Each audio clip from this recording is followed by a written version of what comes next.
เพราะว่าเพิ่นสิมาหลังสงกรานต์นี้แม่นได้ข่าวอันไอ้บ่าวเดชนี่แหละเอาเบอร์เอาหยังคุยให้คุยเนาะโดยสรุปแล้วคือมักคนนี้เลือกแล้วบ่นี่เลือกแล้วหมดบ่นี่โดยมากเป็นบ่ถึงใจ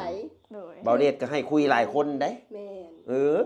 แต่เราเนี่ยบ่คุยเรามักผู้นี้ผู้นี้พี่น้องก็เลยแบบบ่าวเดชว่าปิดใจไปเลยคือคุยผู้อื่นเขาสิว่าหลอกลวงเอาเครื่องเอาของแบบนั้นแหละบางเทื่อเฮาบ่ได้หลอกบ่ได้ลวงบ่ได้เอาของเครื่องของเพิ่นก็เอามาให้เนาะอันนี้ก็เพิ่นก็มาให้หลายอย่างแล้วแม่นบ่คนนี้บ่ที่ให้เครื่องของมีให้หยังแน่เอาเว้ามาก็ให้เครื่องซักผ้าแล้วก็พัดลมแล้วก็แบบข้าวสารแล้วก็โทรศัพท์นำให้เงินใสนำเงินใสก็ได้แม่นบ่แม่นคือเฮาบ่ได้หวังบ่ได้ขอแม่นอายเพิ่นฮักเฮาโดยเพิ่นเอาให้เองติดต่อมาให้บ่าวเดชนี่